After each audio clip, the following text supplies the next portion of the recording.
The more you look into this Ryan Wesley Routh guy, the more things just don't add up. Like right now, personally, I am currently stuck on this guy's financial situation. He told the judge that he only makes like $3,000 a month and that he's not able to afford a lawyer.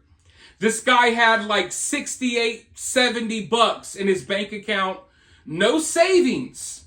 Yet he was living in a home on Hawaii that cost around $800,000 with his fiance.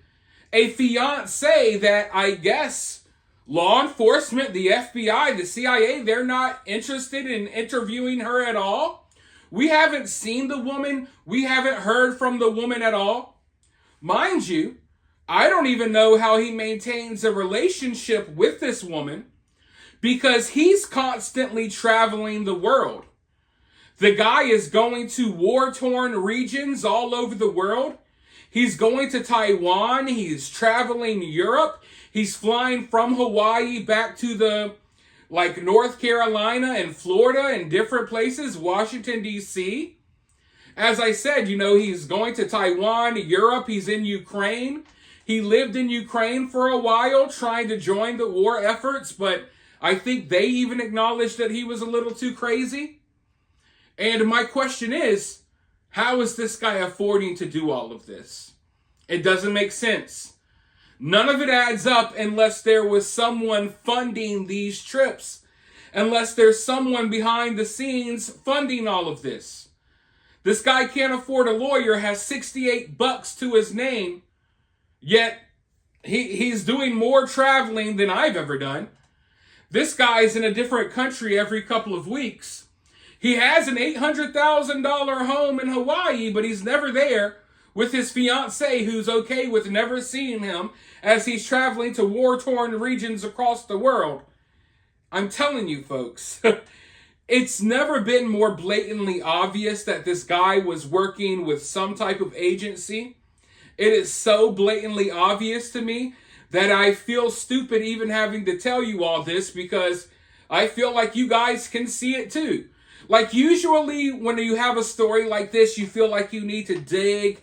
You need to dig and you need to expose things and, I don't know, educate people on what's going on. But here it's like it's so blatantly obvious, it kind of feels stupid even doing research into it. Because it's all right there. None of it makes sense. None of it adds up. The only thing that makes sense is that some type of agency, I don't want to name any in particular, I think you all can put two and two together, some type of agency had to be working with this guy, funding these trips.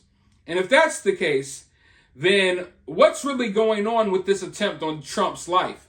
Because it looks to me like this guy failed in all of his other efforts to join these war efforts and do this and that. It feels like they used him to help recruit people for Ukraine and situations like that. And then it looks like they kind of, I don't want to say hired this guy, but chose this guy to be the one that they were going to use to try to take out Trump. That's what it looks like to me. But before I go any further and say something that's going to get me kicked off of YouTube, let's go ahead and roll this news clip and then I'll be right back with more. So how the citizen of the year with a nice house and a good family turned into an assassin living in a barn with more felonies than money in his bank account. Routh couldn't even afford child support. Primetime looked into it, and he was always behind on payments to his ex, always. She even agreed to terminate the support due to his financial situation. Routh sold his house in North Carolina for $174,000 and then was also living in an $800,000 bungalow in Hawaii. How does a man with no money for child support suddenly start living in a pricey house in Hawaii and afford flights to Taiwan, Turkey, Poland, Ukraine?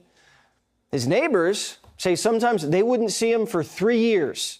The house in Hawaii Ryan was living with is connected to his fiancée, Kathleen Schaefer. Kathleen worked at Victoria's Secret. She's engaged to this guy who all of a sudden flies to Ukraine for months, and she's fine with that.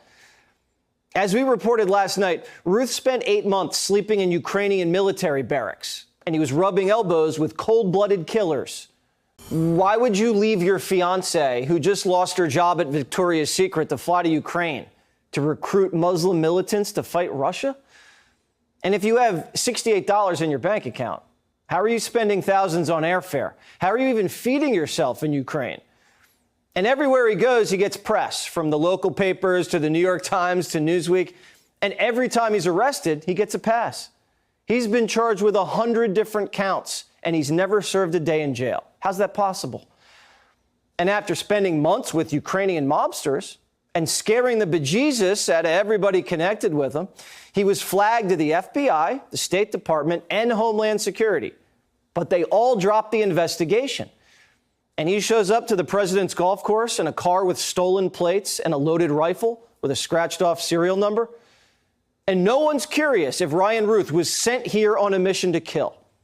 And no one's located his fiancée. It's not that hard to find somebody in Hawaii. And the Biden-Harris administration stonewalling. They won't even let Florida investigators into the crime scene. We were rebuffed. Our investigators were rebuffed just going to the fence line outside of Trump International Golf Club in West Palm Beach. And so I think they've taken the position, they don't want the state of Florida to be involved in this. What are they hiding? How do we not know there's more Ryan Rouths or Thomas Crooks out there? How do we not know? So yeah, folks, we can sit here and speculate over this. We can speculate over that. Right now, the big question is, did Ryan Wesley Routh act alone? Well, in my opinion, and it's not just my opinion, I feel like the evidence shows that at the very least, financially, it had to be impossible for Ryan Wesley Routh to act alone. I think the evidence shows that somewhere along the lines, financially, Ryan Wesley Routh was getting help to do the things that he was doing. And I would argue that he had to be getting help because if anyone else was doing this without help, they would probably be in jail. Okay? The fact that he had all of these run-ins with law enforcement, and I'm not just talking minor traffic stops. I'm talking major run-ins with law enforcement, never served a single day in jail. It's almost as if he was protected.